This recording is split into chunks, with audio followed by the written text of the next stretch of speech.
wins some, lose some, but he's fighting at a high level.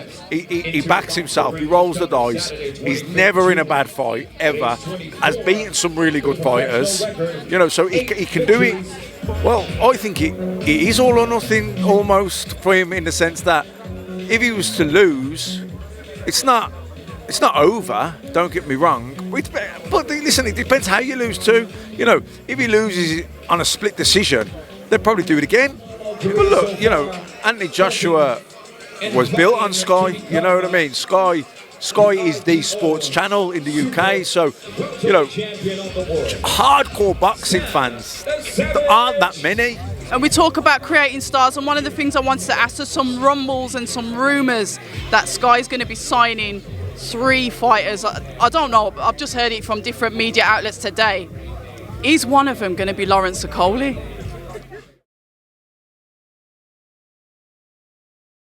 First time guest, and an absolute pleasure to have fellow Brummie Matt Macklin on the channel. Welcome, how are you? Not too bad, yourself? Not too bad, glad to be here in obviously shitty weather, West Mids. Well, it was lovely, wasn't it? An hour ago, well, half an hour ago, it was sunshine. I thought I've overdressed. I should have wore shorts. Now I'm glad I didn't. Yep, I nearly came out in the woolen jacket anyway, because I know how unpredictable our weather is. But back to boxing. Talk to us a little bit about Saturday night's card and what it's like for you, myself, we're fellow West Mids people, to have a card in Cov. Yeah, brilliant. Cov, Birmingham, Wolverhampton. Just to have it in the West Midlands area, because it's such a big area, so much boxing as well over the years. And you think really with a place like the NEC, Resorts World, they always change the name of the arenas because the sponsorship, I don't know what they call it these days, but the arena there at the old NEC and the one in town, you think Birmingham would be a no-brainer. An hour and a half to London, an hour and a half Manchester, Liverpool, Cardiff, it's like the centre of the country. But, I think, with Ben Whittaker, I think with Fraser Clark, I think with the girls as well, I think there will be more shows here. Sam Eggington as well. I know he's completely different to what you talk about the Olympians. They're like the undefeated and they're the prospects and they're, people's imagination. There's no limit to the hype to where they could go.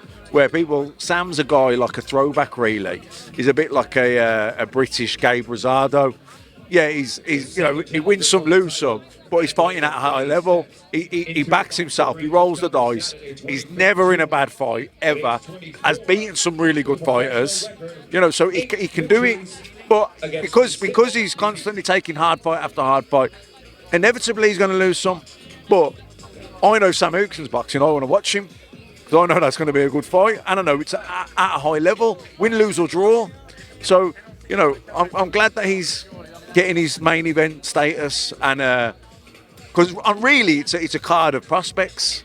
All these fighters are young fighters on the up. Some are making their debut, but Sam's obviously at the stage in his career where he's as good as he's going to get for Sam. In terms of he might get title opportunities, but I don't think Sam's going to get any better as a fighter. I think he's the finished article now. So it's like, right, with Sam, you just roll the dice. But don't get me wrong, he's done that his whole career anyway. And the thing is with him, he kind of reminds me of a Birmingham's Ted Cheeseman. Yeah. Somebody that is always in the hard fights, somebody that literally will just take on anybody and go out there and get the work done. I do, if I'm honest, worry about him sometimes because of the shots that he does take. We do know that Ted Cheeseman's hung up the gloves now. And I wonder, I was thinking, seeing that Sam's on this card, is it possible that he's going to do the same? Or because of the crowd, because of the eyes, because it's on Sky Sports Boxer, is that going to give him a bit more hunger to say, you know what, I'm just going to keep going? No, I think, well, look, I suppose when you're at the stage of the career where he's at, there is miles on the clock, you know what I mean? He's a lot nearer to the end of his career than he is the beginning. So I think it's just performance-based now.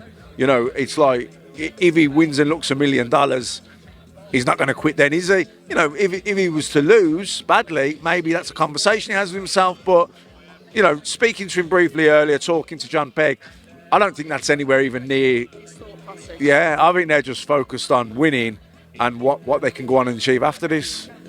And talking about the fights on the card, my opinion is it's the Denny the River and Tyler rematch. Yeah. That's the one that's got my taste buds salivating. What about you? What fight is it for you on the card? I think it's hard to look past that one because, like, it's a rematch. You know, it's going to be close. I was talking to John Pegg earlier, that we talked about that, and he actually thinks that, you know, his guy underperformed a little bit. That he probably looked, you know, thought it was going to be easier than it was. He says now, you know, he knows it's a hard fight, so the fact that he's going to be more braced for it, he thinks he'll perform better. But, you know, you could say the same for the other guy. It'll be a good fight. It's definitely going to be a good fight. I've spoken to both of them, and I'll say that Tyler's he's still carrying that bitter taste in his mouth, where River's kind of like, yeah, I'm just going to go in there and see what happens. It's like chalk and cheese with the way that they're approaching the fight. You as a fellow fighter, a fellow former fighter, how does that go with the mindset then when you're going into the ring and you're like, the rematch, or you've got that spite towards your opponent? Well, look, everyone's different, so how I might approach a fight, what might work for me might not work for you. But, you know, some people need that venom in them to get up for the fight, you know what I mean? Some people, I remember Paul Smith saying to me years ago, he used to almost try and make it personal because he needed that. I didn't. Do you know what I mean? He was like, whatever. Like, if I could box my mate, but I'm still when the bell goes, going to try and kill him. You know, well, not kill him, but you know what I mean. I'm going to try and. It doesn't matter if it was my brother. I'm just want to win no matter what. Where some people need that sort of. They almost have to dislike that person, even if they know deep down they don't really. But they have to try and put themselves into that headspace. Where, so you know, I think that's just an individual thing. And that's the thing I like about boxing, because there's so many different personalities involved, and I get it. You know, we look at Anthony Joshua going into the rematch with Alexander Usyk, and we're seeing the different mindsets. Anthony Joshua's still kind of like calm, but you're seeing a bit more. You can sort of see that he's pissed off about losing, which he obviously would be, but it's evident now. You can see that it's an all or nothing almost. Well, I think it is all or nothing almost for him, in the sense that if he was to lose, it's not over. Don't get me wrong. But listen, it depends how you lose too. You know, if he loses on a split decision, they'll probably do it again. You know what I mean? But if he gets knocked out or outclassed, beaten up, you know, that's going to affect how he feels about boxing after, isn't it? Is he going to be as ambitious to go on and box this one and that one? He might not. He might be sickened with it then. He might just think, you know what, I'm done. But, you know, if it's a ding-dong and he loses in a split decision, he's going to go again, isn't he? So you just don't know. But I think he's probably a little bit of a wounded animal at the minute. I think that's probably a good thing. And I think he knows he can't stand back and try and outbox. And I think the fact that he's brought Robert Garcia in tells me that. Because Robert Garcia trained a lot of aggressive fighters, didn't he? So I think AJ knows he needs to go and physically impose himself on Usyk ASAP from the first bell. Can't let Usyk settle into a rhythm and start dictating and getting rounds up on that. I think it's a hard fight for Joshua then. I think if the bell goes and he jumps on him, that's what he needs to do. But there's risk in that. Because, you know, there's risk in that, but I think you got to roll the dice sometimes. And you talk about that, a wounded animal, I guess, can work both ways because of obviously what Alexander's country's going through. There's a lot of sort of like, maybe one for a better word, emotional torment there with Alexander. So when he goes in there, his mindset as well. Yeah. Well, there's a couple of ways you can look at it now. You could look at that and think, well, he'll be really spurred on because he wants to try and, you know, make a statement. You know, I'd say it'll lift you, the Ukrainian people, won't it? You know, he's a big star in the Ukraine. They'll be watching it, and he's, you know, flying the flag. It's what's the word? It's uplifting, isn't it, for them all? But you know, is he as focused on training for Anthony Joshua when all that's going on in the Ukraine? It literally is hanging in thin air on how that fight's going to go. But I brought Anthony Joshua in it because Anthony Joshua obviously started on the broadcasting channel of Sky Sports. You guys are now pulling in fresh blood from the Olympics again. How do you see these fighters building on Sky Sports Boxer as a platform? you know, we look at them as future champions. It's not about what's shiny already as such.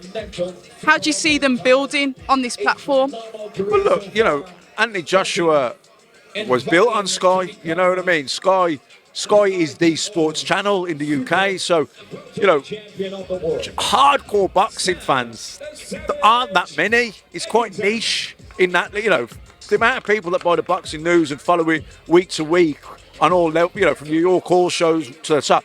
That's quite a niche number. You'd be surprised. But because when boxing's big and it crosses over, it's as big as anything. Like Anthony Joshua fighting, you know, Klitschko, Wembley Stadium, you know, Tyson Fury, Dillian White, Wembley Stadium. Boxing on its big nights is as big as anything.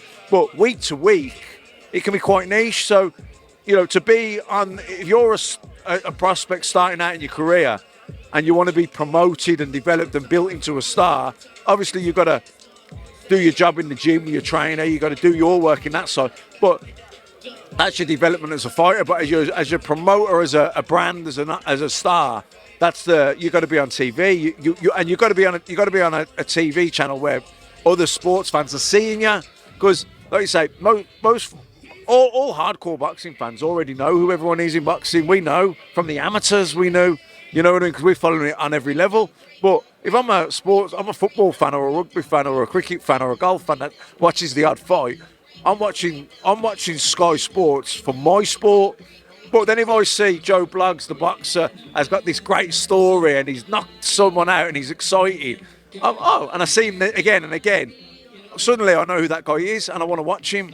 You know what I mean? So promoting and the TV being behind you is important, and Sky as a platform, because it's with the other sports, it crosses you over to the casual, you know, and that's important.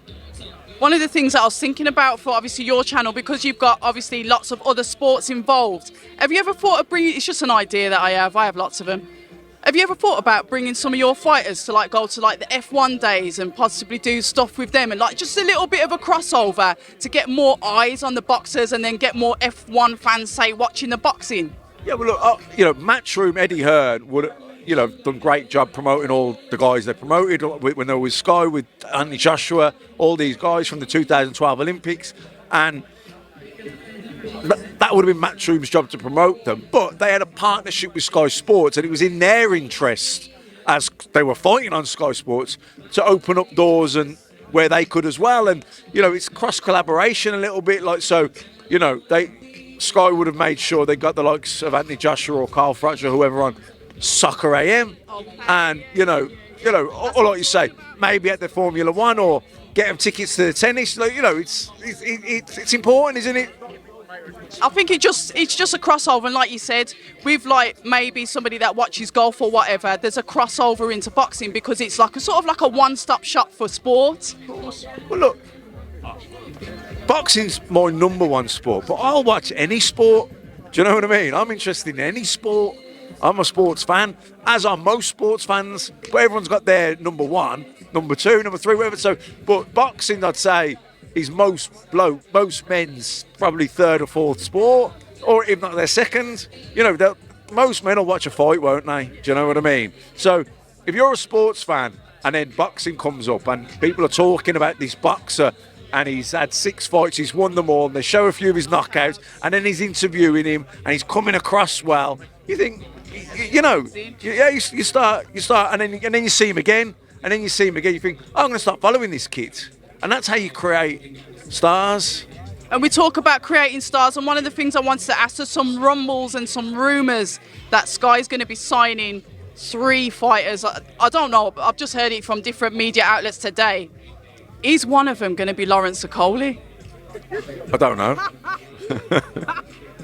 I have to ask. So there's a lot of rumblings, and there was like an interview, a live interview. I don't know if you've seen it on Twitter, where he sort of like alluded that there may be some change with his promotional and possibly his management team.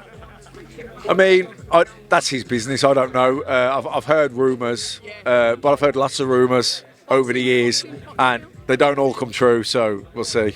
We have to watch this space, Matt. Thank you so much for your time and being a first-time guest on the channel. Don't make it the last. Until the next time. You're welcome. Cheers.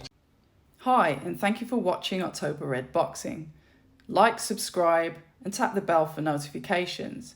You can also find us on Instagram at October Red Boxing and on Twitter, October Red UK. And remember, at October Red, we stay ready.